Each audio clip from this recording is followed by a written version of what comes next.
que dice, si no es por las buenas, será por las malas. Si no es por amor, será por la fuerza. Bueno, esa es una expresión bien humana. Quiere decir, se nos acaba la paciencia, entró la ira, Si no es por las buenas, es por las malas. Y a veces cuando pensamos en Dios, pensamos desde nuestra perspectiva humana en esa actitud divina. Eso no existe, querido.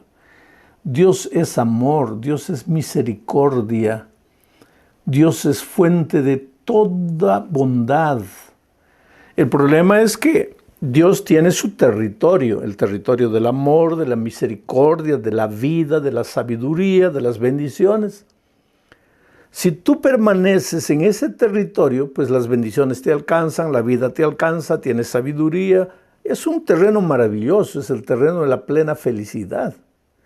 Infelizmente el pecado hizo separación entre nosotros y Dios. El pecado nos arrastra de Dios. Y al arrastrarnos de Dios, fuera de Dios, nos arrastra fuera del territorio de la bendición. Y este es el territorio del dolor, de la injusticia, de la violencia, del desamor, del orgullo, del pecado, de los vicios, la miseria, en fin. Aquí hay muerte, aquí no es una muerte instantánea, es una muerte en gerundio, morir muriendo, lentamente vas muriendo. Pero me vas a decir, pero pastor, yo conozco mucha gente que está en el territorio de la bendición y también sufre. Claro, pues querido, porque vivimos en un mundo de dolor, un mundo castigado por el pecado. Pero cuando Cristo venga eso acabará. Ahora, aunque los hijos de Dios que están en el territorio de la bendición sean atacados por el dolor no los desespera, no los destruye, no los mata. Y hay otra cosa, el dolor puede durar un día, 2 días, pero siempre habrá un amanecer nuevo, un mañana mejor. Entonces no te desesperes.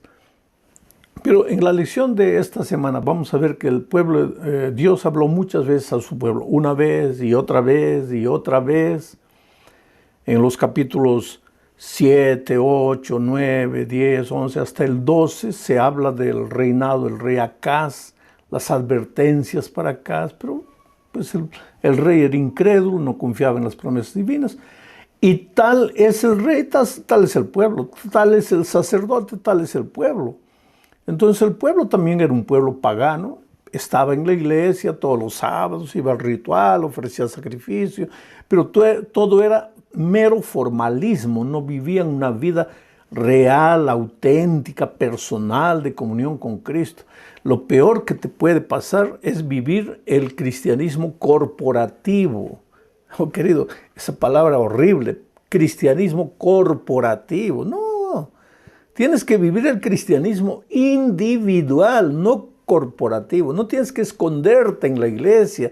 No, si la iglesia anda bien, no. Eres tú el que tienes que andar bien. Eres tú el que tienes que volver los ojos a Dios.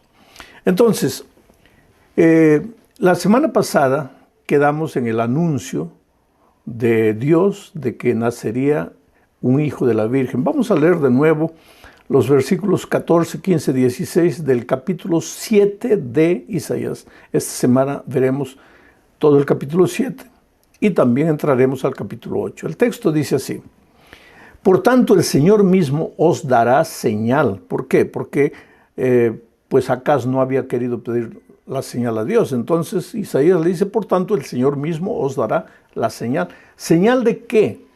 Señal de que lo que evidenciaría para ellos que los enemigos, Siria y Israel, que se habían unido y que venían contra el pueblo de Judá, no los iban a tocar, no los iban a destruir. ¿Y cuál era la señal? Por lo tanto, él mismo os dará señal. He aquí que la Virgen concebirá y dará a luz un hijo y llamará su nombre Emmanuel. Ahora, querido, hay mucha discusión en torno a este texto, porque nunca se supo en el Antiguo Testamento que una virgen hubiera dado a luz un hijo. El único caso que nosotros sabemos es el de María, la sierva de Dios, que concibió por obra del Espíritu Santo al Señor Jesucristo. El Señor Jesucristo no fue hijo de hombres, no tuvo participación humana, fue un milagro del Espíritu Santo. Dios se hizo carne conforme a la profecía, conforme a la promesa divina para alcanzar al ser humano en su desesperación. En el Antiguo Testamento no se conoce de ninguna virgen, pero nosotros sabemos que este texto se refería a María. ¿Por qué? Porque Mateo lo menciona, Mateo lo dice. Mateo usa este texto para referirse al nacimiento del Señor Jesucristo. Y entonces la Biblia se complementa. El Nuevo Testamento es el cumplimiento del Antiguo Testamento. Esta virgen era María y este hijo era Jesús. Pero la profecía era interesante, voy a repetir, porque no era solo la promesa del hijo. Dice, por tanto, el Señor mismo os dará señal, he aquí que la Virgen concebirá y dará a luz un hijo y llamará su nombre Emmanuel. Ahora sigue. Comerá mantequilla y miel hasta que sepa desechar lo malo y lo bueno. Porque antes que el niño sepa desechar lo malo y escoger lo bueno, la tierra de los dos reyes que tú temes será abandonada.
Interesante. Esta profecía fue presentada al rey Acaz. ¿Por qué? Porque estaba con miedo de que Siria se había juntado con Israel. Peca y el rey de Siria se habían juntado y venían contra él. Entonces Dios le manda el mensaje a través de Isaías al rey Acaz para no temer, pero el rey no cree en la promesa. Entonces Isaías le dice, pues Dios te va a dar la señal de que su palabra es permanente, que tus enemigos no te van a derrotar. Y la señal es que una virgen dará a luz. Y ese niño no tendrá una edad como para definir lo que es bueno, lo que es malo. ¿A los cuántos años un niño puede decir lo que es bueno, lo que es malo? Tal vez a los 3, 4 años. Y la profecía decía, cuando el niño ya sepa distinguir lo bueno y lo malo, tus enemigos, esos dos tizones humeantes, ya habrán desaparecido. Y efectivamente fue así. Poco tiempo después de esta profecía, Asiria ya no existía. Israel ya había sido llevado cautivo. ¿Por qué? Siria ya no existía. Israel ya había sido llevado. Rezín y Peca, los reyes sirios y de Israel, estaban derrotados porque los asirios de Babilonia habían venido y los habían derrotado. Pero querido, esta profecía es interesante porque ahora sigo leyendo el versículo 18.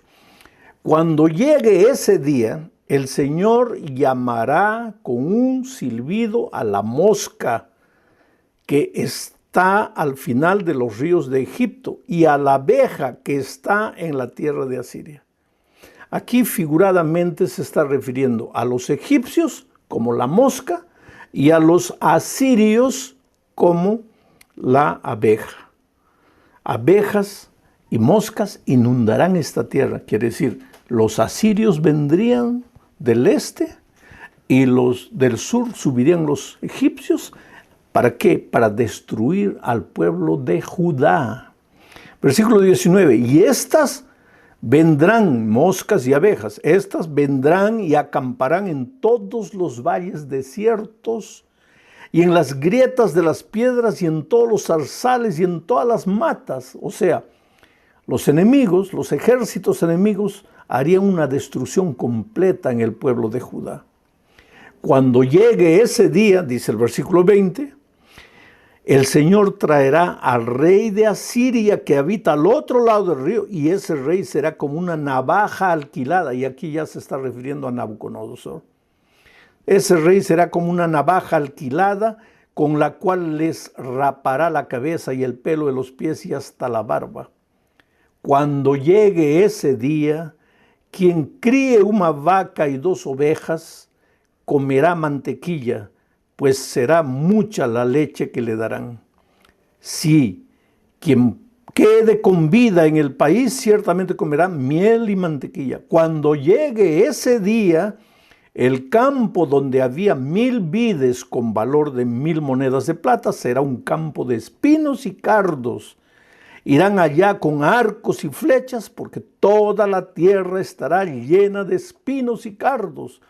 Por temor de los espinos y cardos, nadie irá a ninguno de los montes antes cultivados con azada, porque solo servirán como pastizales de bueyes para que los ganados los pisoteen. O sea, ¿qué es lo que está haciendo Dios aquí? Dios envía a Isaías a hablar con el rey Acaz, porque el rey Acaz, pagano, idólatra, adorador de dioses falsos, se había apartado de Dios y estaba llevando a la ruina al pueblo de Judá. Ahora venían los sirios unidos con los de Israel a atacarlos, y Judá estaba desesperada, temblando como árboles cuando soplados por el viento. Pero Dios le manda un mensaje de esperanza. Sin embargo, el rey no cree, no confía.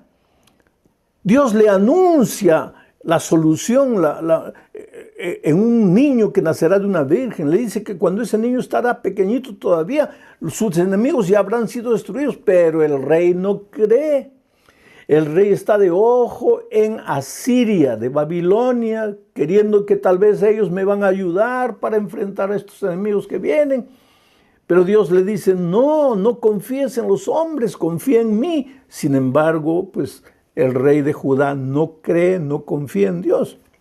Entonces Dios le profetiza a través de Isaías. Le dice, tú estás mirando a Babilonia, tú estás mirando a Asiria como la posible solución para la invasión de estos 2 enemigos, que son tizones humeantes para mí.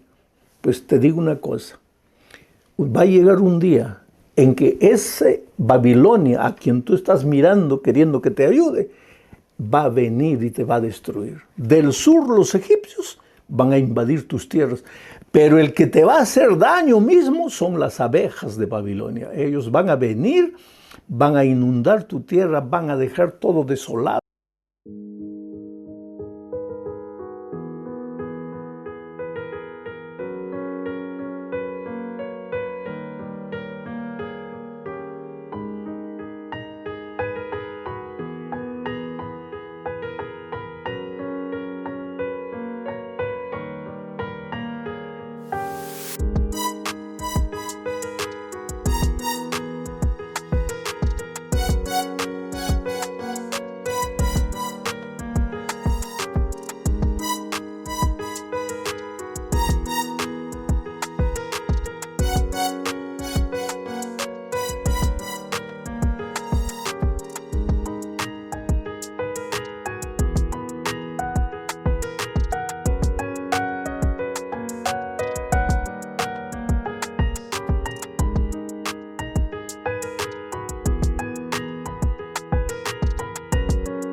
Pero mi remanente, mi pueblo fiel, comerá leche y miel. La tierra que fluye leche y miel. Esa expresión se refiere a las bendiciones de Dios. ¿Qué es lo que Dios está queriendo decir? Hijo, en este mundo el dolor puede tocar a todos los seres humanos, inclusive a los cristianos. Pero mis hijos finalmente comerán leche y miel. Abriré las ventanas de los cielos, derramaré bendiciones hasta que sobreabunden. Oh querido, no te desesperes. Y ahora esto que te digo no es palabra bonita de predicador. ¿Tú crees que yo no he pasado por momentos difíciles en mi vida? Yo como ministro, tanto en mi obra ministerial como en mi vida personal, yo tengo una esposa, yo tengo hijos y hoy día yo tengo nietos. ¿Tú crees que yo no me preocupo por ellos? Que no hay momentos en que a veces veo a un miembro de mi familia cometiendo o tomando decisiones equivocadas. ¿Y qué hago yo? Sufro. Quiere decir, para mí la vida no es un mar de rosas, como no lo es para ti. Yo también tengo que pagar los biles todas las semanas, las cuentas, en fin, todos los meses. Pero ¿qué es lo que Dios te está diciendo? Hijo, mientras vivas en este mundo, pues puede venir el viento de aquí, el viento de allá, el enemigo de aquí, el enemigo, el otro se puede asociar con el otro, te pueden amenazar. Pero tú confía en mí. ¿Acaso no he hecho que una virgen haga nacer un niño? Y ese niño es Emmanuel, Dios contigo, yo nunca te dejo. Hay solución para tu vida. No estás arruinado, no estás desesperado. Eso es lo que te digo, querido. Confía en lo que te estoy diciendo, porque lo que te estoy diciendo no es palabra humana, es palabra divina. Estoy leyendo el texto. Todo el mundo estará desolado, pero tú no, porque tú eres mi remanente, tú eres mi hijo fiel. Y justamente de eso sigue hablando la lección. Porque entonces entramos ahora al capítulo 8. Dios le da otra orden a Isaías. Leo los versículos 1 al 4. Dice así: el Señor me dijo, escribe Isaías, toma una tabla grande y con un punzón escribe en ella acerca de Maher-Salal-Hasbaz. Qué nombre interesante, Maher-Salal-Hasbaz. ¿Y quién es este Maher-Salal-Hasbaz? Otro hijo de Isaías. Dice así: como testigos confiables, escribe Isaías, reuní conmigo al sacerdote Urías y a Zacarías, hijo de Jeberequías. Luego me allegué a la profetisa, la cual concibió y dio a luz un hijo. Esto es interesante, querido. Él recibió de Dios la orden, Isaías recibió la orden de tener un hijo con la profetisa. No sabemos cuál es el nombre de ella, pero está escrito aquí, la profetisa. Pero él no simplemente fue y convivió con la profetisa. Y aquí hay una lección valiosa. Él llamó a los testigos, hizo un matrimonio correcto. Porque aunque la cultura de nuestros días dice que puedes vivir con una mujer un año, después otro año con la otra, con la otra, con la otra. No, querido, la cultura puede cambiar estilo de comida, estilo de ropa, estilo de cabello, estilo de zapato, hasta estilo de música, puede cambiar lo que cree, pero la cultura no puede cambiar principios. Y lo que es principio, y los 10 eternos principios de Dios están en su sagrada ley. Entonces, él se casó como todo hijo de Dios obediente a Dios debe casarse, y tuvo un hijo, y a ese hijo es que le puso por nombre, porque el versículo 3 dice, luego me allegué a la profetisa, la cual concibió y dio a luz un hijo. Entonces el Señor me dijo, ponle por nombre Maher-Salal-Hasbaz. Ya Isaías había escrito en cartaces grandes por todos los lugares, está difícil el nombre, Maher-Salal-Hasbaz. Yo no sé, cuando los muchachos estaban jugando ahí de chiquitos, ¿cómo le llamarían a Maher-Salal-Hasbaz? Oh, Maher-Salal-Hasbaz. Yo creo que tendría un nombre familiar que todos le llamarían, una especie de apodo, de short name, lo que sea. Pero ese Maher-Salal-Hasbaz tenía un propósito, porque era un mensaje. ¿Y qué mensaje era ese? El mensaje. Porque antes que el niño sepa decir Padre mío, ese niño, y Madre mía, antes que diga, la riqueza de Damasco y los despojos de Samaria serán llevados ante el rey de Asiria. Una vez más viene la promesa de Dios. Ese tu hijo, que quiere decir, viene el enemigo para devastar todo. Ese es el nombre de Maher-Salal-Hasbaz. Viene el enemigo para acabar con todo. Antes que ese niño empiece a hablar, tus enemigos ya habrán sido derrotados. Cree en eso. Pero pues el rey era contumaz y no creía. Se llamaba Acaz, pero era contumaz, terco, hundido en la cultura de sus días, idólatra. Se acordaba de Dios en los momentos difíciles, pero no era capaz de creer. Y Dios le coloca ahora, a través de la vida del hijo de Isaías, ese nombre, Maher Salal Hasbaz, que diciendo, arrepiéntete, porque si no te arrepientes, el enemigo viene y te va a despojar, se va a llevar todo. Pero él no hace caso a nada. Leo más, Isaías capítulo 8, versículos 5 al 7, dice, el Señor me habló una vez más y me dijo, este pueblo, dirigido por Acaz, rechazó las aguas de Siloé, que quiere decir paz. Rechazó las aguas de Siloé, porque Dios estaba ofreciendo paz. Dios le estaba ofreciendo protección. Cree en mí, yo acabo con tus enemigos. Pero dice así, este pueblo rechazó las aguas de Siloé, que corren tranquilas, y se sintió feliz con Rezín y con el hijo de Remalías. Por lo tanto, el Señor hará que los inunden por completo las impetuosas y abundantes aguas del río. Es decir, hará que el rey de Asiria los inunde con todo su poder, y ese rey cubrirá todos sus ríos y rebasará todas sus riberas. Dios te llama con amor, querido. Ahora no digas Dios te llama por las malas, porque Dios no llama a nadie por las malas.